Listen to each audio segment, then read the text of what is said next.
Cerita Rakyat Nusantara, Si Bungsu, dari Provinsi Lampung. Adik-adikku yang manis, sebelum kita melanjutkan kisah ini, mari kita bersama-sama untuk mengembangkan channel ini dengan cara like, share, menonton sampai habis, subscribe, dan hidupkan lonceng notifikasi. Pada suatu hari, ada 7 orang gadis yang tersesat di dalam hutan. Saat itu, mereka hendak mencari buah-buahan untuk makan. Biasanya, orang tua mereka yang melakukannya. Tetapi sejak orang tua mereka meninggal, ketujuh bersaudara itu harus hidup mandiri. Sekarang mereka menangis ketakutan. "Aku tak tahu apa yang harus kita lakukan," kata si sulung. "Sebaiknya kita terus berjalan saja, Kak. Siapa tahu bisa menemukan jalan keluar dari hutan ini," jawab si bungsu. Ketujuh gadis itu lalu melangkah tak tentu arah. Setelah lama berjalan, akhirnya mereka berhasil keluar dari hutan itu. Mereka menemukan sebuah rumah yang amat besar. Namun, mereka mendengar suara-suara aneh di balik rumah. "Ternyata ini rumah raksasa," teriak si sulung saat melihat 2 raksasa sedang mandi di balik rumah itu. Ketujuh gadis itu khawatir jika raksasa itu memangsa mereka.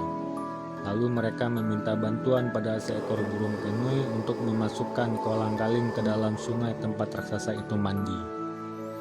"Tubuhku gatal," teriak raksasa laki-laki. "Aku juga," raksasa perempuan ikut menggaruk-garuk tubuhnya. "Kalian harus segera pergi. Kalian terkena wabah penyakit gatal. Sebentar lagi tubuh kalian akan hangus. Pergilah ke puncak gunung. Di sana ada penawarnya," kata burung kenui. Setelah raksasa-raksasa tadi pergi, ketujuh gadis membagi rumahnya menjadi 7 bagian. Mereka juga membagi halaman rumah menjadi 7 kebun yang bisa ditanami jagung. Jagung di kebun mereka tumbuh subur, namun di antara mereka hanya si bungsu yang bersedia menampung burung kenui di kebunnya. Kakak-kakaknya tak mau, mereka takut burung kenui memakan jagung-jagung mereka. Suatu hari, burung kenui pergi meninggalkan ladang si bungsu dan meninggalkan sebutir telur di sana. Meski sedih, si bungsu tak tahu harus mencari kemana sahabatnya itu. Beberapa hari kemudian, saat si bungsu pulang dari ladang, dia melihat ada seorang pemuda tampan berada di depan rumahnya.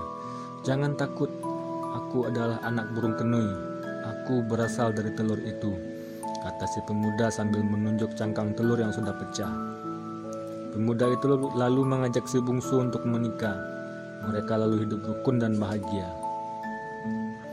Mengetahui hal itu, kakak-kakak si bungsu merasa iri. Suatu hari, ketika si bungsu terpeleset dan terbawa arus saat mencuci di sungai, mereka tak menolongnya.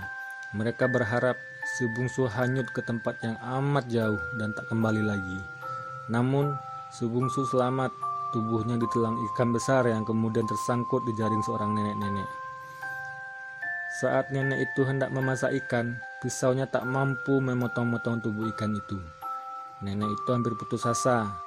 Lalu dia mendengar ada burung bernyanyi-nyanyi. "Bolidang, bolidang, pambeli iwa bala." Mendengar nyanyian burung itu, si nenek mengerti bahwa dia harus menggunakan daun belidang untuk memotong-motong tubuh ikan. Saat nenek itu berhasil memotong tubuh si ikan, si bungsu keluar. Dia lalu menceritakan asal-usulnya dan mengapa dia bisa berada di dalam perut ikan. Nenek itu lalu membantunya untuk pulang. Mereka berdua menyusuri sungai dan akhirnya tiba di rumah si bungsu. Suami si bungsu amat girang melihat kedatangan istrinya, sedangkan kakak-kakaknya merasa malu dan bersalah karena telah membiarkan adiknya menderita. Mereka lalu minta maaf pada si bungsu. Dia tentu saja memaafkan kakak-kakaknya. Akhirnya mereka kembali hidup rukun bersama-sama.